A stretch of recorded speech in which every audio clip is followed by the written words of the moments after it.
Real quick, there will be bonus footage at the very end of the video showing you guys boss footage of how this build performs, so stay tuned. Hey, what's up guys, Mixoplex here, back with another build video. Now this one is going to be focused on melee, and honestly I've been trying to get this out for a while. I want to do some testing, make sure it was actually useful. So let's go ahead and get into it. I'll break down our gear. We're not going to break down traits so much, but again we can do this for those that are really interested. Anyways, let's go ahead and start. Also to clarify real quick, this build is only meant for hard mode. Nightmare, I've been testing Nightmare melee for a while now, and honestly I can't see Nightmare melee being viable, just because you need so much damage output. You either need a lot of damage output or an insane amount of consumables to just not die. I mean, honestly, it doesn't scale well at the moment, so maybe in the future the developers will maybe take a look at that. A lot of it has to do with weak points. Melee, if you're not aware, you know how a gun can shoot. It'll say this, this rock right here is a weak point, right? This is the NPC's weak point, or actually, it's more probably about right here. It's something obtainable. You know, we can shoot it and not have any issue. With melee, you have to aim high and do this while also doing mechanics. It's just not effective. And on top of that, since we will not be using Devouring Loop in this build, it's honestly, it doesn't really make sense. So yeah, anyways, let's go ahead and take a look at it. All right, so for our weapons, we're going to be using a hunting pistol. Now again, this has come down to preference, but it has to have an open slot, so either the Magnum Revolver SMG or the hunting pistol I would use for your primary. Then for your secondary, your secondary weapon, again, completely up to you. I would prefer the beam rifle, maybe the assault rifle. Again, I like the hunting rifle. I think you're able to put a lot of bullets down range, and plus it has an open mod slot. For me, this is just my weapon of preference. But this is what I would use. And on top of that, we're going to be using Hunter's Mark and Rattleweed. Now, just like other builds, Hunter's Mark is kind of a crucial thing. Critical strike chance is a huge thing for most builds. So we're going to be using that, which also will affect our ring of choice, but it just helps us overall. And I'll explain that a little bit more in just a moment here. Then we're going to be using Rattleweed. Now, yes, Rattleweed is just that broken. We're going to do a video talking about this and why it is so good. I talked about this initially when we were first playing the game, and I told you guys immediately, day one, holy crap, this is going to be very overpowered, because it's going to scale very well for boss fights. I mean, you can get it back within five shots, I think, of the hunting rifle, less if you hit for headshots. So if you're hitting weak points with this, you get it back instantly. I mean, it's kind of insane how easy it is to get, truthfully. But it helps so much. It can make bosses a joke. It can make everything a joke. But yeah, Rattleweed is a huge must for this build, especially for boss fights. If you're feeling a little bit froggy, you can use, you can go ahead and use Song of Swords, Howler's Immunity, Corrosive Aura, or another one I've been kind of goofing around with has been Blink Token, and I'll go ahead and show you guys in a minute here why I actually use it. It's because it hits for a shit ton, so go ahead and get some, I thought that was an NPC right there.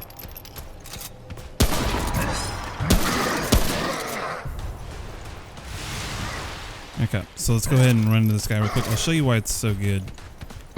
One, you can teleport. And it typically will one-shot, and it also can crit. Pretty cool though, and it's good mobility. And you can actually, within a few melee strikes, you can get 4 different charges. And yeah, I mean, it's solid damage. I really like it.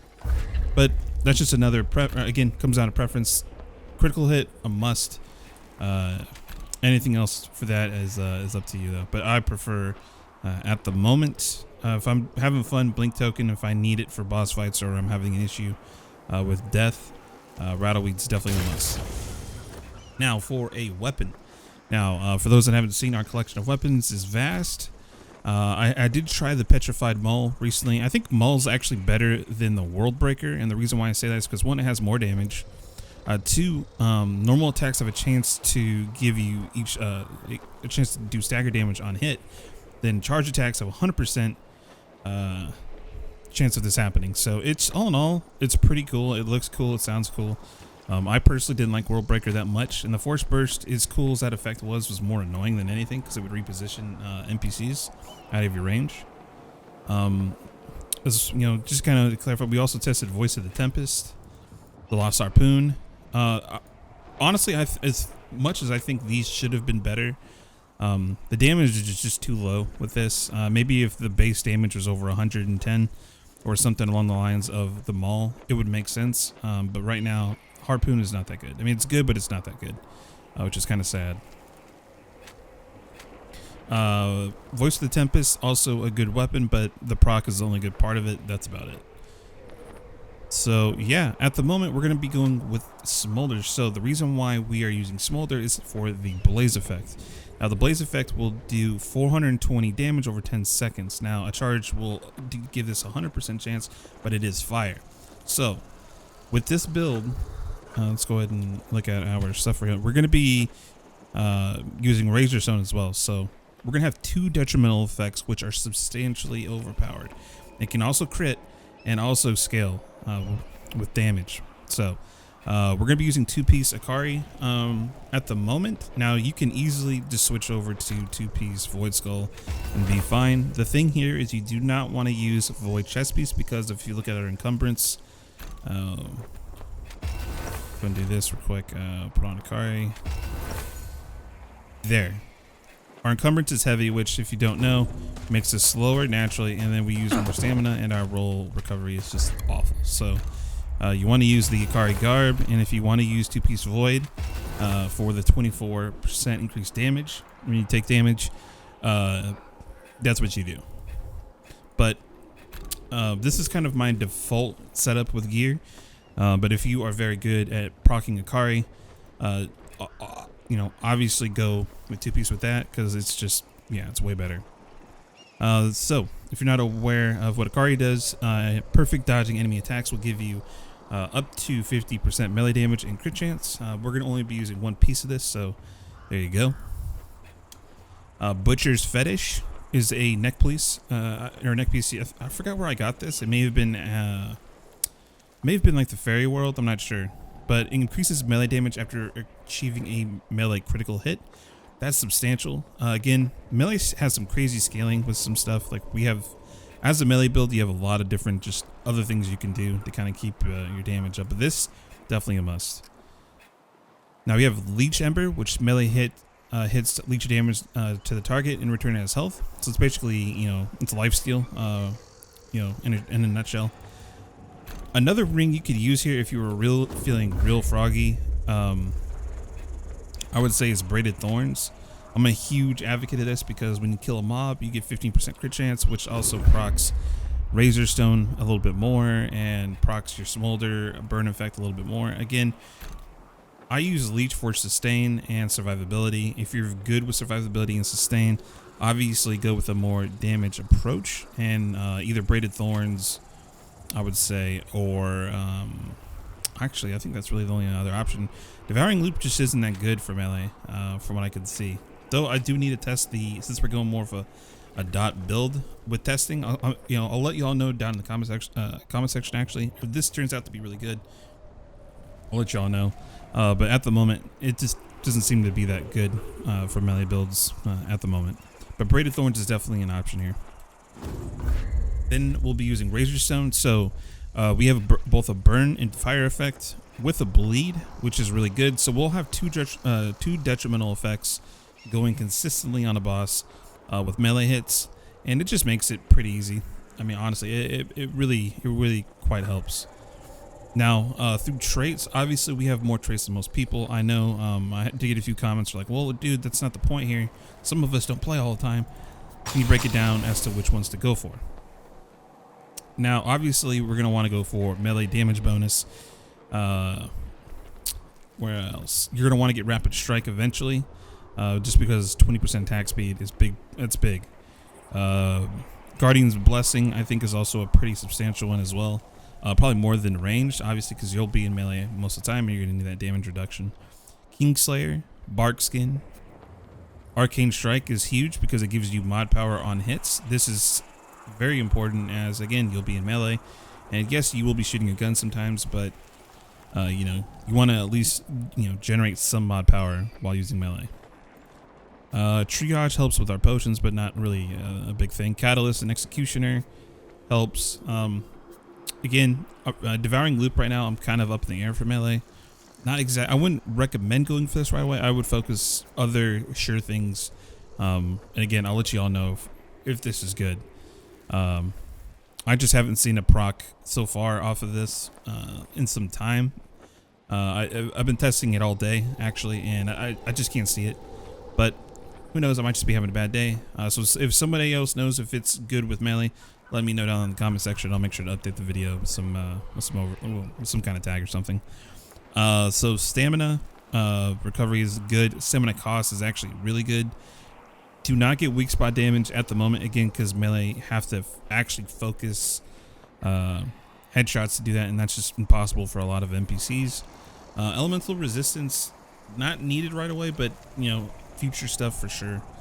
I would say, if anything, you need to be focusing vigor, endurance, warrior, world walker, executioner, arcane strike, Barkskin, Kingslayer, spirit eventually if you get it, swiftness, and rapid strike. It's just one of those things. I hate to say it, but I've played so much that it just makes it that much harder to kind of give you guys a better pick of which to go for, because it's all a matter of what you unlock during your playthroughs. But all in all, that is currently our build. Honestly, it's pretty good. Bosses are going to take some getting used to, but you really have to let your Rattleweed shine the whole time. Let your Rattleweed take the boss, go up behind it, and just lay into it. Pop an adrenaline, do what you need to do. It's been so much fun playing this. Again, we'll do some more testing with Devouring Loop, but at the moment, I really like doing Leech and Razorstone just for sustain. And on bosses, you kind of need that sustain, because some bosses just have the biggest hit range. It's actually insane. Like, we did End Boss, and it sucked. It sucked pretty bad. But there you guys have it. That is our Melee King build. If you don't have a Smolder, I know somebody's gonna say, "Oh, I don't have a Smolder. What can I get?" You can get the Maul by destroying the Ent's leg for the alternate weapon. Harpoon is pretty easy to get. Voice of the Tempest, you can get off the Storm King, or I forgot what his name was. You basically, there's a totem at the front of the door. Make sure you hit it enough so it turns, and then it gives you this as a reward instead of the mod. But yeah, all in all, it's a pretty fun build. It's still going to take some tweaking, and if we find a better solution to melee that can maybe take us to nightmare mode, we'll do that. But thank you guys for watching. Hopefully this is an informative video for you. This is something I've been wanting to do for a while. I think melee is like the last frontier for us. Range builds, for the most part, come down to preference and weapon type. Some things are more overpowered than most, but all in all, melee or range it's pretty easy. I mean, for the most part. And I think for me personally, as someone who loves Remnant and I love playing it, melee is just a little bit more challenging, which also results in it just being a little bit more fun. So that's just my opinion. But thank you guys for watching. If this video helps you out in any way, give it a like. Give us a comment down the comment section below if this is a good build. All in all, I think it's pretty good, but it does focus a little bit more on Rattleweed, which is pretty impactful for bosses, and just even with elites. Some elites are just a little bit of a pain in the butt, and that will help greatly. But thank you guys for watching, and I will see you guys in the next one.